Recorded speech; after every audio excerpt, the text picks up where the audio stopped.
right, a good place to start is the basics. And if you'll see, as training is actually high, it's like at the top of the pyramid.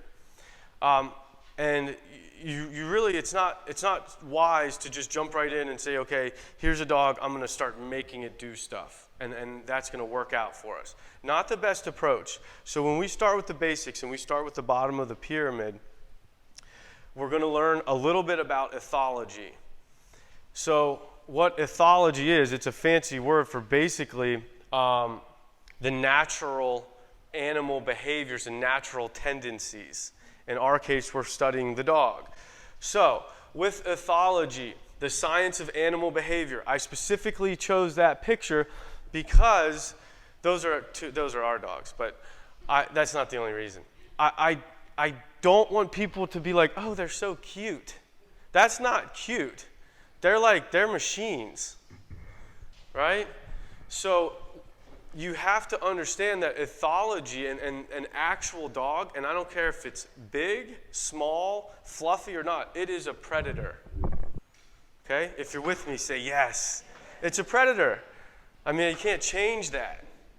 So you got to remember that. Semi-domesticated predator. That's what you have living in your home. The fur baby movement, that's going to keep us in business forever. That mentality. Okay, branch of behavioral biology that studies the natural behaviors of dogs. For our purposes, not only are we looking at it as a dog in the Canis familiaris, but we're also looking at breed of dog, because that does matter, okay? Breeds absolutely matter. Genetics absolutely matter. That dog is genetically designed to perform a certain way. You can tell by looking at it.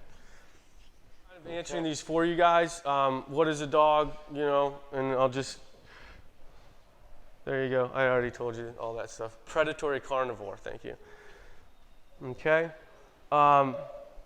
Now, you guys can help chime in a little bit on this, and everybody should know this. What's the original heritage of the dog? How did we become a team with humans and dogs? The answer is work, so you could lob hunting in there.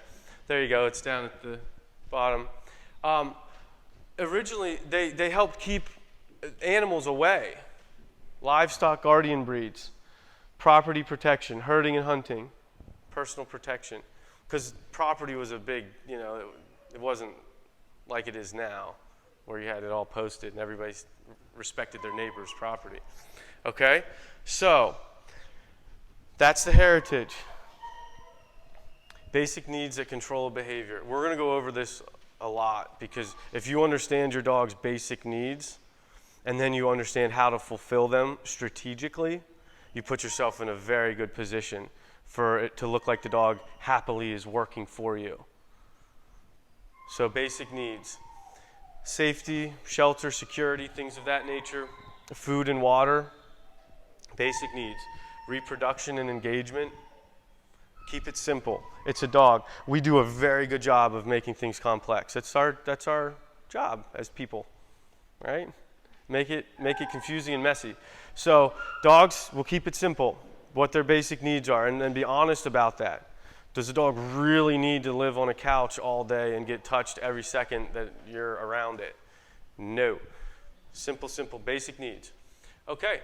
Yeah, and this is great. And this is where you start crossing into why we love dogs so much. What makes them different than other species? And it's their sociability.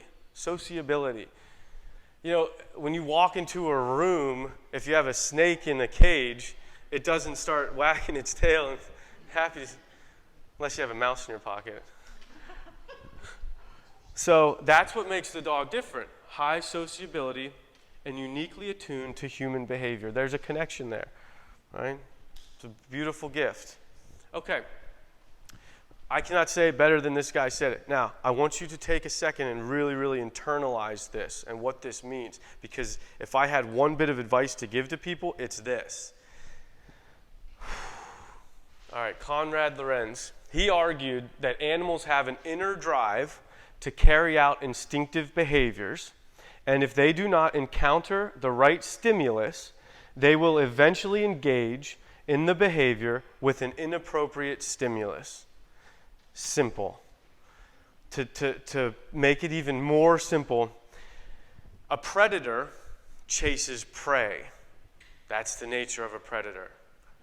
If a dog has no real outlet to do that in a controlled setting or by design, when you're now walking your dog down the street and a squirrel runs across your path, everything in the dog's DNA and genetic makeup says, oh, yeah, now's my shot. Bam. Okay? That's a very simple example, very common example. Make sense? Good. Okay. So when you understand that, and then you start realizing, okay, if I'm able to harness, that's what you guys saw at the beginning, that video. That was an individual who's very good at harnessing a natural instinct in a dog. The dog loved, did you see that? The dog loved performing all those erroneous tasks of standing, lying, sitting, barking, spinning around, running away, coming back. It's because that meant he was going to get to bite. He was going to get to chase and bite that ball. Okay? Very good.